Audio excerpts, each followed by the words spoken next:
What up, everyone? Welcome, boys and girls, ladies and gentlemen. This is Louis Lecca, aka Nerd Lecca, and right now we're on Nuke the Fridge. Yeah, it's the YouTube channel for nukethefridge.com. That site where you get movie news, hopefully. But hey, if you're new to the channel, we'll be talking about that site. And I wasn't gonna go live today, I gotta be honest with you. But some news broke, a lot of news broke, and one of my someone I'm collaborating with that I'm very happy to have part of the website now, because this guy has a long history in the industry actually, and he kicks ass, man. He's like awesome. You probably seen him doing my Star Trek Day interviews and stuff, but I'm gonna compliment him and I'm gonna stop there because then he's gonna get cocky and ask for a raise. But he's probably gonna ask for double or zero, which is zero anyways. What's up, Rob Sanchez? Hey, how you doing, Louis? How you doing, bro? How you doing? Pretty good, man. How you doing, Louis? Yeah, man. Hey, thanks everyone for tuning in here. Again, we already got some people coming on in here, but bro, I'm gonna give you the floor for a minute. You want to tell people about yourself and your passions and stuff like that? Well, obviously, I'm a nerd. I'm a geek. I love anything that's nerdy. If I've been doing this for a long time. Took about a 10-year break, type thing. But long story short, Louis, I've known you for a few years. I still have friends that are in the industry. But again, I wanted to kind of talk to you. I want to get some of your feedback of some of the news that's been breaking today. And the good thing about Nuke the Fridge, right? It's all movie and TV stuff, right? It has to do with entertainment, right? And there's a lot of stuff that broke today. Obviously, I think the one that broke the internet, with Ryan Reynolds going on Twitter and posting that video. It has something like, 16 or 17 million views in a matter of a few hours.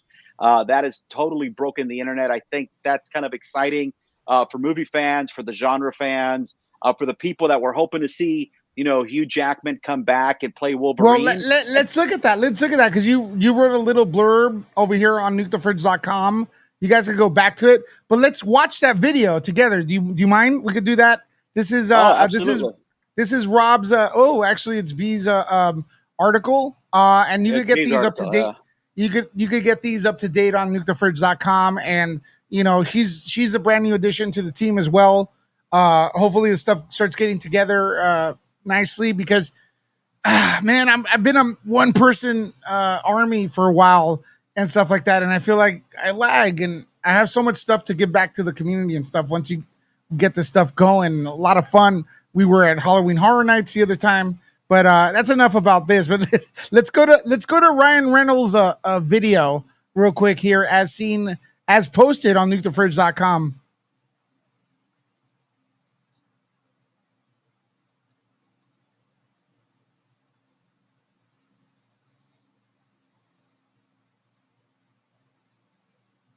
Can we hear it? Oh yeah, that's a good. Could you hear it, Rob? I can't hear it. Okay, well, let's do this again.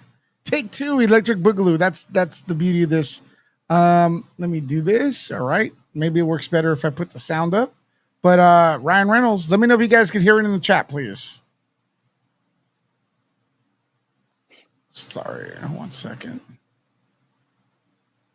I'll get it eventually. Right here. Boom. Boom. And there's Mr. Ryan Reynolds. Could you guys hear this? Hey, everyone. We're extremely sad to have missed D23, but we've been perfect. And now it won't load on the next Deadpool film for a good long while now. I've had to really search my soul on this one. His first appearance in the MCU obviously needs to feel special. We need to stay true to the character, find new depth, new motivation, new meaning. Every Deadpool needs to stand out and stand apart. It's been an incredible challenge that has forced me to reach deep inside. And I have nothing. Yeah. Completely empty up here. And terrifying. But we did have one idea. Hey, Hugh, you want to play Wolverine one more time? Yeah, sure, Ryan. All right, I don't want to get dinged with a copyright strike right there because of the bodyguard. But that's a nice little fun little tease right there, Rob. What do you get? I mean, I know you're all over this. Go for it, man. Nerd out. Well, look, let's talk about it. For the last 20 years, approximately, almost, the only live action Wolverine we've had is Hugh Jackman. At first, when X-Men 1 came out, people were kind of hesitant about it because he wasn't short, he wasn't older. But at the end of the day, he rocked it, right? He killed it. I can't imagine anyone else playing Wolverine. But the fact that we were able to, at least for one more movie, right? At least for one more movie, Hugh Jackman's coming back to play Wolverine alongside Ryan Reynolds. Yeah, sure, a lot has to do, I'm sure, with the relationship that Ryan and Hugh have, because they're really close friends. And if we've been following the story for a while, right? Hugh Jackman, actually, Ryan Reynolds had said that he kind of envisioned this kind of like a Lethal Weapon type thing, right? That's what he was imagining, like a buddy cop movie, kind of like almost doing like a road trip. And then it died, once Disney bought Fox and stuff. But this is huge news because, sure, this is the first step or the first MCU Deadpool, but at the same time, this is the first MCU Wolverine, right? So what does that mean for the future of the X-Men? Is this going to be that somehow they're going to incorporate Hugh Jackman? Again, we don't know. Still too early to tell. But as a fan of the movies, because I'm going to, most of the X-Men movies were good. X-Men 1, X-Men 2, Days of Futures Past, right? They were good movies. And Hugh Jackman killed it. So I'm looking forward to this. Yeah, I agree. I love the beloved. I call him my beloved X-Men. I really do miss them. X-Men 1 was awesome, and people got to understand that this thing was X-Men 1 came out in an era where the comic book movies didn't explode yet. What happened is Spider-Man came out, and then the studios go, "Whoa, we've got to invest more into these and stuff." And X-Men 2, amazing. That White House scene opening. 3 people didn't like, but I actually liked it. That's like my guilty pleasure. I think I was okay with the one where was the one after that. I don't think I hated any of them except maybe like Wolverine Origins and maybe like another one that was out of control. But Logan was one of the greatest comic book films and greatest theatrical experiences I've had, and I really love that. Nothing that happens here is going to ruin that for me, but I'm not going to poop on your yum, Robert.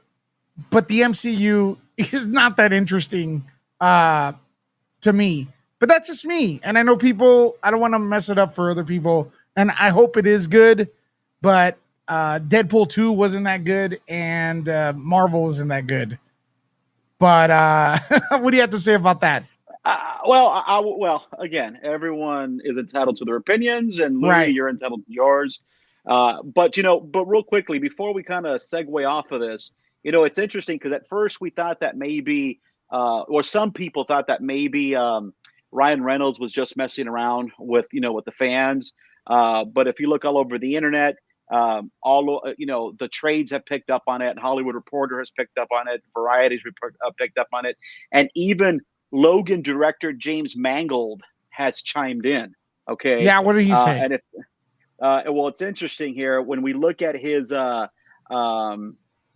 He posted a video of Logan where the new, remember where the new Logan was kind of like stabbing the old Logan on the tree stump, right? And he kind of made a comment where he said something, basically that Wolverine had been killed before, and some people kind of chimed in. You might want to follow the thread on Twitter because there's a lot of people talking. But at the end, Mangold said, "Oh my gosh, everybody chill. Just kidding. I am all good. Logan will always be there. Multiverse or prequel, time warp or wormhole, canon or non-canon, or even without rationale. I cannot wait to see what madness my dear friends Ryan Reynolds and real Hugh Jackman cook up." Right. So, look, We're looking at it right there. We're looking at it right there on screen. This is I'm gonna be posting this video on nukethefridge.com as well, as our first movie talk. Like, well, not our first movie talk, but like kind of like something we'll probably get into doing a little bit more often. So you could watch this video and future movie videos over there on nukethefridge.com. But yeah, this is a tweet right here where Mangold, hey, look, these are characters. They come back all the time. He's absolutely right.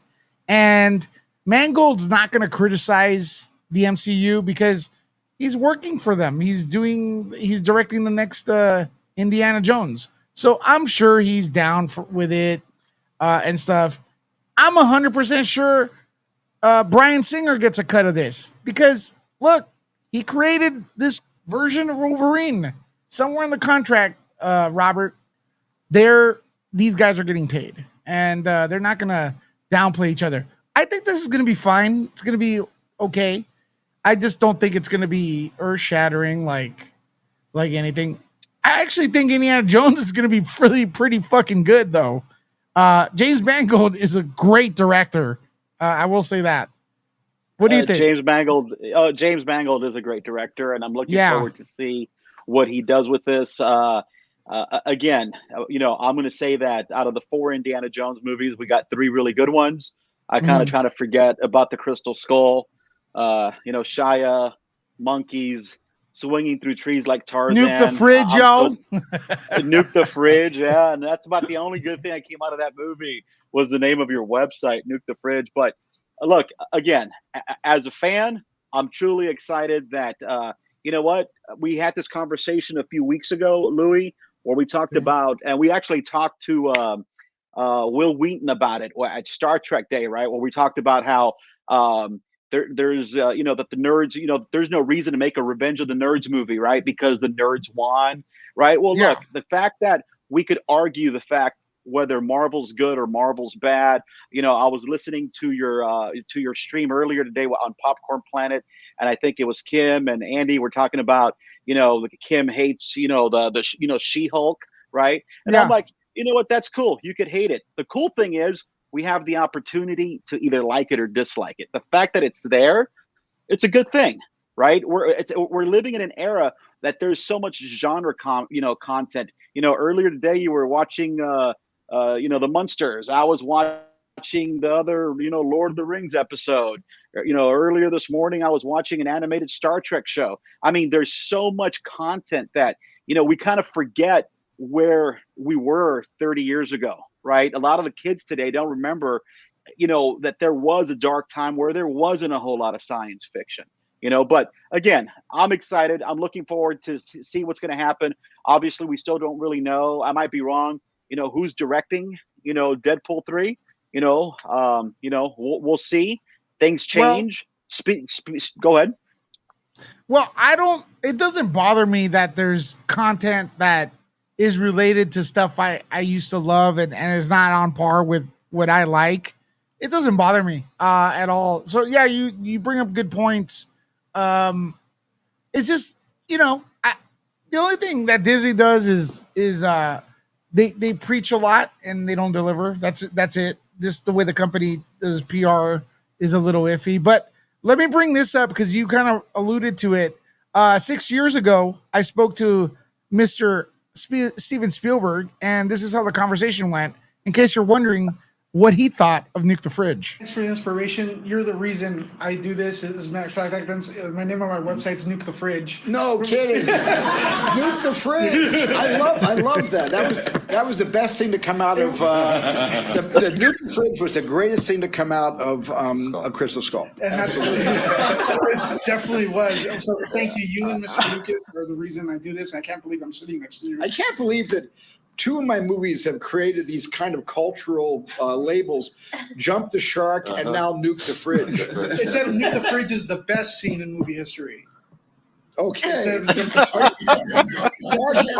Arguably. This is your first project with Disney. And it was awesome. And is this kind of like? So I went on and asked him about if he'd direct Star Wars, and he said no, that's George Lucas's thing. And then someone got my quote and did not credit me, and it went viral all over the world. That's why I don't like roundtables. I remember the game. But you know what? Let's segue to something, because I know you just mentioned, you mentioned, like I think you mentioned Blade earlier, right? Before X-Men, we had Blade. Something else that's breaking right now, that just broke earlier, is that Blade lost its director, right? The new Blade from the MC universe, that's supposed to star Mr. Ali, and it was supposed to be directed by Bassam Tariq, right? It lost its director. Hollywood Reporter is reporting this as an exclusive. They are announcing that he's staying aboard as an executive producer, but that he will no longer be directing it, and it has something to do with basically scheduling conflicts, right? There's an issue with scheduling conflicts. He'll stick around to produce, but he'll no longer be involved in the direction. So the big question is, what else is going to drop, right? Are we going to lose the main star? Hopefully not. We'll see on that one, but that one did just break. Blade did lose its director. Well, I don't know. Sounds like Trouble in Paradise. What can I say? I'm not familiar with this director. Is he good? You know what? I don't have a whole. I don't think I've seen anything of his, and forgive me for that. There's been so much content lately. I'm gonna have to take a look and see what he's done. But again, they are announcing that. But you know what though? Here's the thing. Marvel does have a big bullpen in regards to directors, and if anything, a lot of the stuff that's being directed, on television, that's kind of like what happened with Matt Shackman. He was supposed to be directing the Star Trek movie. Now he's directing Fantastic Four, right? Well, he came from WandaVision, so they do have a big bullpen of talent there in regards for directors. So I'm sure, the one thing, and I'm sure people know this by now, that Marvel kind of sets the entire movie, and they just they just need someone there to kind of get the performances out of the actors. Story-wise, it's all part of the writing room, right? It's all part of the writing room, right? There's very little creative talent that's coming out of the directors in regards to the story. For the most part, everything has been preordained, by Kevin Feige and the guys at Marvel, years ago, right? That's why they're able to put all these Easter eggs. They have a Bible, for the next 10 years, and they kind of know which direction it's going to go, right? So I'm sure they're just going to pick up one of the other directors, maybe from the TV side, and have them come aboard and take over this project. Well, can we change the topic a little bit? Are you good? Sure. For Marvel? All right. Everyone watching right now, spoiler alert. Spoiler alert. I'm going to warn everyone right now. And I'm also going to warn everyone about disaster incoming. Disaster incoming. Halloween Ends dropped their final trailer, and it's awful. It's a nothing burger. There's so many parallels between the Star Wars sequel trilogy and this reboot of the Halloween series, in my opinion. To the point, look, here's the deal, and I'll make it quick. I'm sure some of the nerds are gonna understand what I'm talking about. First Halloween, epic. First trilogy of Star Wars, epic. Ruined by, let's face it, the prequels gave it a bad name. I don't care what anyone says. Well, the sequels of Halloween gave the Halloween brand a bad name. You had Halloween Resurrection. You had Rob Zombie's trash. So it was time to give you something old and make it kind of new, like a soft reboot. It's exactly what The Force Awakens was. I like The Force Awakens, but it was a new hope. Halloween 2018, it was a soft reboot. It even had the same name, Halloween. It was supposed to erase everything after part 2. You catch my drift? So it had the same familiar beats. Star Wars and Halloween had the same familiar beats. They both killed it at the box office.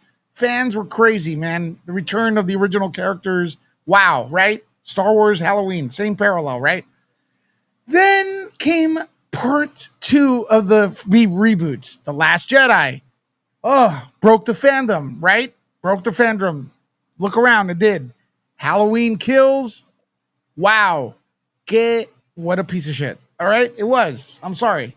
And going back to Halloween 2018, some people, they could smell the poop in that it was wrong. Something was wrong. I did. Same thing with The Force Awakens. People were like, dude, something wrong here. All right, cool. Now we got Halloween 2018, Halloween Kills, Halloween Ends. Spoiler alert. Rob, do you mind if I spoil it a little bit? No, knock yourself out. Listen, they introduce a copycat killer in this shit. And he's all over the fucking... This was rumored that there was supposed to be a copycat killer to Michael Myers. People were like, nah, they're not that dumb they ended like that, right? No, that's him, Corey Cunningham. He's shorter than Laurie Strode, dude. He's shorter. So, yeah, this is whack and stuff. He's not supposed to be supernatural, but he somehow possesses this guy, allegedly. But yeah, this is your new Michael Myers, ladies and gentlemen. Leave him alone. He seems like a very nice guy in between slashes. To come in the last inning of your game and bring a strategy that's like from left field is bad. And also, I know people are praising this. Putting it on Peacock? What the This stinks. This means we want to get the subs on Peacock. And also, look, man, who the hell goes around saying I sub to Peacock? That name is embarrassing. Change it. I don't know. Maybe I'm reaching here, but this trailer looks like nothing. Again, this will probably not be the last Halloween movie. Because if you look closely, they're calling it Their Saga Ends. Got to read between the lines. Rob, what say you? I hear you. Look, it's another franchise that they've been milking for 40 years, and so be it. The last one, the last one sucked, right? And I don't think this one's going to be much different. But you know what? Jamie Lee Curtis gets a paycheck. Yeah. Right? Well, that's what she did. She got a paycheck. Yeah. She got a paycheck, but see, I don't get any piece of that paycheck. I pay for that paycheck as a moviegoer, so I don't care. Well, I think you paid for it with some of those masks that are sitting behind you there, Louis. Yeah.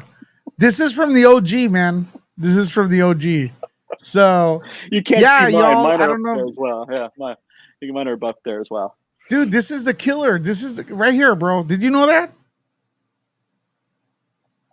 Did you know this is the new Michael Myers? The kid you showed? I had no idea. I was ignoring that whole new movie. Oh, yeah. Anyways. Yeah, man.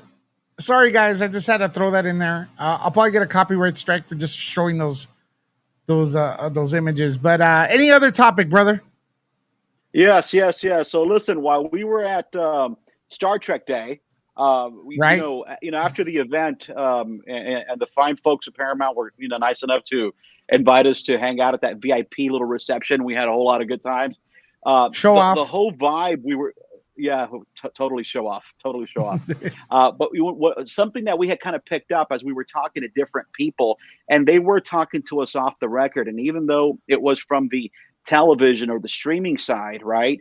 We kept on inquiring about what's going on with the next Star Trek 4. If you remember, they had talked about it years ago, possibly Quentin Tarantino doing like an R-rated version.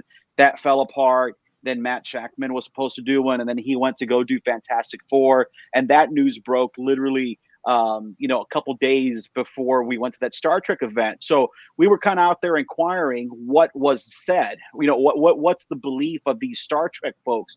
And the word was back then, and it was basically that it's a no-go, right? As far as they could feel from what they're hearing, it wasn't going to happen. And lo and behold, it's the same thing. With the news is breaking right now on all the trades. that Star Trek 4 is on hold, right? So anything that has to do with the Kelvin timeline, right? The J.J. Abrams part of the Star Trek 4 is on hold. I'll tell you something. I have a gut feeling that this might be the nail in the coffin for the Chris Pine, Zachary Quinto, Star Trek. Unless they're able to get, and that's something that I did report. I actually reported it for because I was doing a little bit of coverage also for Splash Report, and I wrote a piece for them that said what? Yeah. Shout out to Kelvin. Sorry. It's Shout all out good. to Kelvin there. Yeah, that basically the Star Trek 4 most likely wasn't going to happen, and if it did, it was going to be years down the line. That was, well, you were there. You've heard it from some of the people involved in the Star Trek world. They didn't think. Yeah, and just to remind everyone, sorry to cut you there real quick. This channel you're watching right now is full of that coverage and more. So go after this video is done. Feel free to look around at the exclusive interview section, where I am going to be interviewing some of the cast of Black Adam and stuff like that. So would love your support. Anything else about that, Robert? No, that's it. Oh, I do want to bring up one thing. There's some websites out there that love to do the whole clickbait thing, and I'm not even going to mention their name. But there's a rumor that started spreading around about a week ago that a possibility of a reboot of the Next Generation part of Star Trek. Guys, that's all crap. Right? There is no reboot, being discussed about the Next Generation. Some of these websites love just to create traffic with clickbait, and that's just BS. Okay, but yeah. So again, Star Trek 4, it's dead in the water for now, and that's pretty much it in regards to Star Trek. That's dope, man. That's it's dope that you're on top of it with Star Trek, because I think Star Trek stuff's really good. Last topic, since we gotta do some stuff tomorrow, but do you want to bring up anything before I bring up the last topic? You wanted to talk about Andor, or you do not want to talk about Correct. That will be our last topic, but I don't want to spoil it at all. This is what I will say about Andor. Go watch it. It's good. That's all I could say.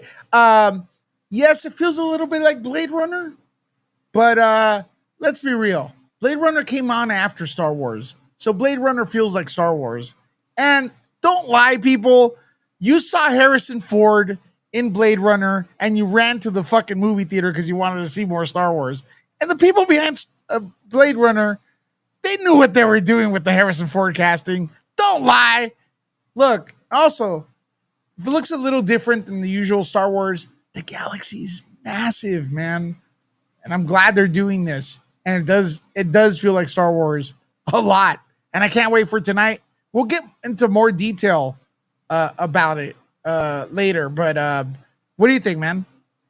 Well, look, and again, I don't want to spoil much of it, because I think this show is one that's deserved not to be spoiled. And again, there hasn't been a whole lot of spoilers anyways, but I'll say this thing. This is the first time, especially in the, since Rogue One, obviously, and it's, Gilroy's baby, that this is a show that feels like it was made for adults, right? Where you have, Boba Fett, that was obviously pandering to some really young kids. As much as I love Mandalorian, right? Mandalorian still was being catered, to people all ages. The Clone Wars stuff, as good as the animated stuff is, and Rebels and stuff, again, catered to children as well. But Andor is one that is literally catered to the adult, right? So far, there's, I don't know if you guys realize this. Okay, I'm just going to say one thing, and it's not much of a spoiler, but there was a curse word. Okay. Oh, right? There was a curse that word, was awesome, bro! And it was the first curse word in English, right? It wasn't Bantapudu, right? It was a real curse word in the Star Wars universe. I forgot. Right? I yelled, dude. I jumped out of my sofa. I go, yeah. Yeah. So there was a curse word. So, and there was, listen, they talk about brothels. They talk about this. They talk about that. This was very on the edge. Like this was good. I mean, this was very good. I'm excited for it. We have a lot of, we got first season coming up. There'll be a second season, we know for sure. So, on that side, congrats to Lucasfilm and Disney. I'm sure Kathleen Kennedy had nothing to do with this. I'm sure this was mainly. I want to give her. I'll give her credit. She did. Yeah. Okay. Believe that. I think. But you know what? Well, she's Good got show. a green lighted. She's got a green light. Someone had a green lighted. I don't know. Maybe they kept her away from London since they shot her overseas. Maybe she didn't go overseas or something. I don't know. But either way, whatever it was, it worked. It's working. Hopefully it'll screw it up. It is only, we're only into it, 3 episodes. We'll see what happens with episode 4, 5, 6, and so on. And what's your channel? Is there a link yet or anything? People can start subbing? Listen, we're working on it. This was the first time. Well, actually, this is the second time I've used the Bob Cave. I call this the Bob Cave. Okay, I should call it the Fortress of Solitude. And I know at one time you went ahead and did a little tour, and maybe later another day we'll do it. But it's the Atomic Wire. This is the second time I've used it for anything. A couple days ago, I did do an interview through Zoom that I'll be posting in a couple days. That was with the actress from Star Trek. All right, that has some really interesting stuff. But it is the Atomic Wire. Okay, it is the Atomic Wire, and I'll get this channel going with your help, Louis, and with your support, and hopefully, of course, we could bounce some information back and forth and get other people involved too. Well, hey, before we go, because we saw talk about it in the comments, the end of the Doctor. So there's an article, the end right? Of this Doctor. Yes. Well, there's an article. Don't spoil it though. There's an article at nukethefridge.com, and I want everybody to go over there and go and read it for yourself. Right here, I'm dropping the link in the comments. So go and read B's article and see what's going on with Doctor Who. I'm sure we have Doctor Who fans, and I think it's going to be interesting here. So everybody head over there after we end this feed. I'm dropping the link in the comments, and give her article support and read up on it. And also, when you get up, when you watch it, when you read this and you're done, scroll up, press on the dude on the inside the refrigerator, wink, wink, and it will take you to the front page. And there's more articles about Black Panther, Hellraiser trailers there, some exclusives, some what's coming up in the world of Blu-rays, some video game news. We're getting that pumped up, home entertainment. The list goes on and on. Hellraiser trailer. ¿Qué pasó? What is this? All right, we'll go and check it out and stuff like that. So visit the site, support the site. Same thing as I promise on Nerd Report. The bigger we are, the bigger you are, and we always take you with us. So anything else, Robert? That's it, buddy. Listen, thanks for letting me chime in, and hopefully we can do this on a little bit more regular basis. We will be updating Nuke the Fridge on a regular basis. I don't want to bore people with a lot of the trade breaks that everyone's reporting. The whole thing about Nuke the Fridge that I'm hoping for is to give you something that kind of gives you what you really want to read, right? The gist of it. Okay. And I know Louis. Well, let's do this. Let's do this. I think you'll be down for this. We do need news irrigation, and that's basically like a website breaks a story. You come in here, someone comes in here, a reporter, and re-summarizes the story, and obviously cites where the story originated, but with their own word, maybe like, "Hey, such and such is reporting this. Check it out. These are my thoughts." If anyone is interested in stuff like that, there's going to be opportunities for you all. So anybody watching, we could use more nuke troopers, contributors.